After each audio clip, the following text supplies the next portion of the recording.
Hello again, and welcome back to another training video. In this video, I'm going to be showing you how to use GeoMapper to map your leads in Hubspot. This will allow you to physically see where they're at and plan your routes for drops. So let's dig right into it. The first thing that you're going to do is you're going to go up to a company. Okay, I'm going to click the Contacts tab, drop down, select Companies. Within these, let's say I choose FireEye Inc. Sounds good, perfectly reasonable. Once you're looking at a company, I'm going to go to the right-hand side and scroll all the way down. I'm going to hit the Open GeoMapper button in this little pane down here. This is how we're going to access GeoMapper. At first, it's going to bring up a small window, which is a little difficult to work in, so one of the things I usually do is change it to full screen. Now that we have a solid view of the area, this is what you're going to see when you bring it up. It's going to show Tampa, St. Pete, Lakeland. It's just an aerial map. Now, we need to create a list. A list is going to pull the companies from HubSpot that you want to locate on this map and allow us to create routes and many other cool little things. All right. So the first thing we're going to do is come over here and we're going to create a new list. Now, lists are shared between everyone in HubSpot. So the first thing you want to do is create your list. So for me, I might name my list Prospects Conrad. That's me. It's going to be a company list. I want to keep that. And I like the color dark blue, so maybe I'll set it at that. Now I need to add filters. Filters are how you delineate which companies get pulled into your list and which don't. So we have to tell HubSpot what to do.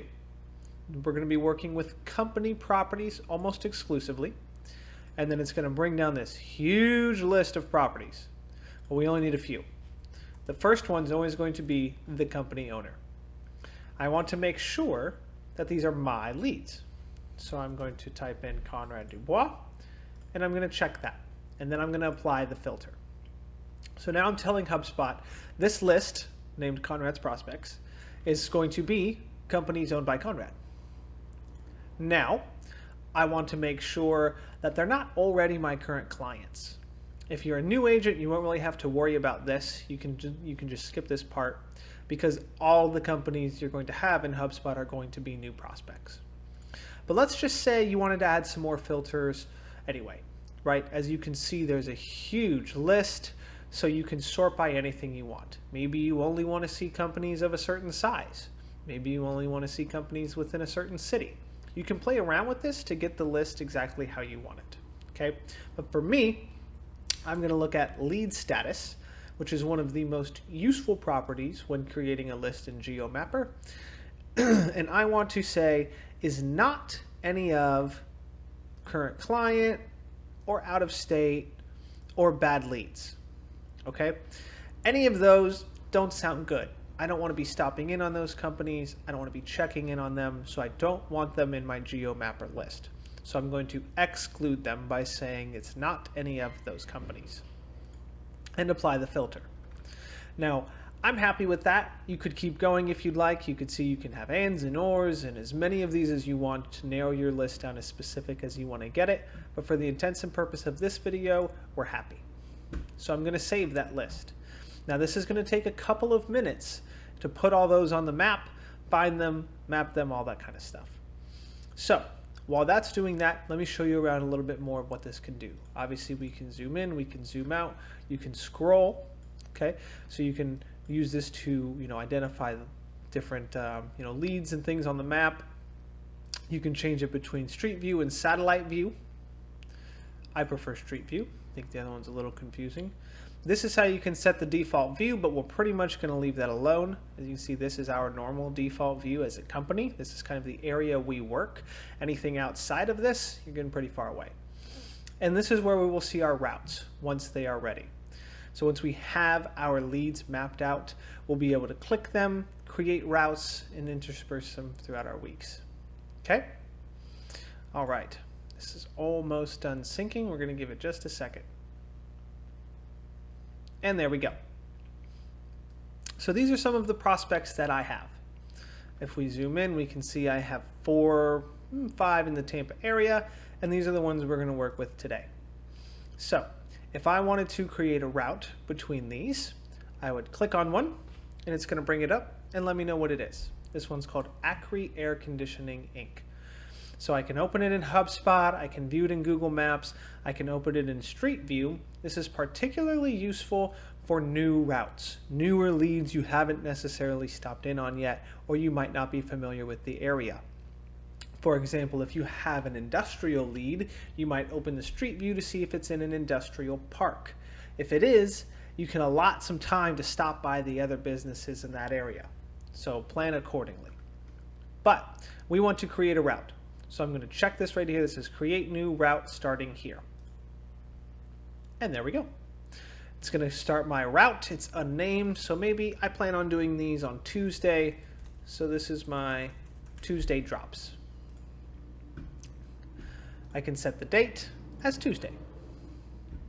Now I want to include all my other drops and order them so that they make the most sense for me.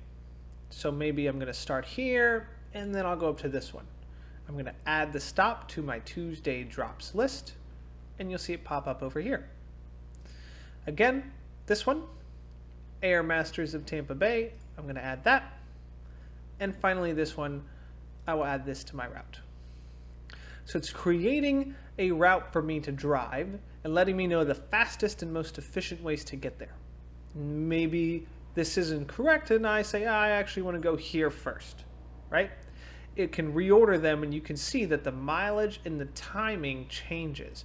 So if I swap these, you'd see it adds time, changes the mileage of my route. So you can play around with it to make sure, see this shaved off a couple miles here, that you're saving gas and being efficient with your time. When you're done and you're satisfied with the route, what you can do now is send it to your phone. So I can find myself on here, and that's going to email this route to me. So then I can get on my phone, I can bring up my email, and I can click on that route, which will open in Google Maps, and all I have to do is hit start. So very, very simple and very easy. Now, can you create multiple routes? Yes, you can. Let's say I wanted to start here. I can either add it to an existing route or I can create a new one. Maybe I'm going to go here on Wednesday. And then I'm going to go all the way up here. I wouldn't normally do that, but let's say it's a big day. And finally here. And I want to make this one turquoise. And I'm going on Wednesday. So you can see I can have multiple routes, right? These are the ones for Tuesday. These are the ones for Wednesday. I would recommend dropping your name at the end of them, as again, this is a shared database. So now these are Wednesday drops for Conrad. This will help us to, first of all, be efficient with our time, map everything out, and stay segmented. So you'll know if 2 or 3 people are working the exact same area.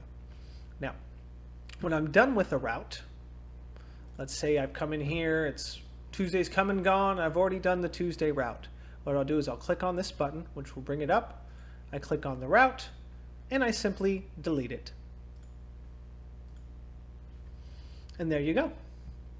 You can have them show or unshow on the map. So if you don't want everyone to have to see your route all the time, you can set it up for yourself. You can send it to yourself, and then you can unshow it. Same with your prospects. If you're done viewing them, you can unshow them on the map. That's pretty much the basics of GeoMapper. There's not much else to it. Again, the most important part is that you create your list. So again, I'll go quickly through the list properties. You can see I've named it. Make sure you put your name at the end of it so you know it's yours. And you add your filters. It's got to be you as the owner, and then anything else you'd like. I currently have the lead status set to exclude current clients, out of state, and bad leads, because nobody wants to stop by those. Lastly, I will quickly touch on the area function. This lets you physically draw an area on the map that will pull leads, so you won't see anything outside that area. So if I'm planning on only working Tampa, I can name this Tampa. And then I can go over here and say, sure, we'll just get Tampa. When you're done, press enter, and this will become my new area. As you can see, it's blocking in Tampa, and if I hit Save Changes, it's going to show me the leads specifically in the Tampa area. Okay? Pretty simple. Air Masters, Acri Air, ACS Home Solutions, and Air Mechanical and SVC. This can help you segment your routes, break them down by Monday, Tuesday, Wednesday, Thursday. You want to go here or here. You can go by zip code. Really a lot of freedom to manage your leads the way that you want. But that's all I have for today.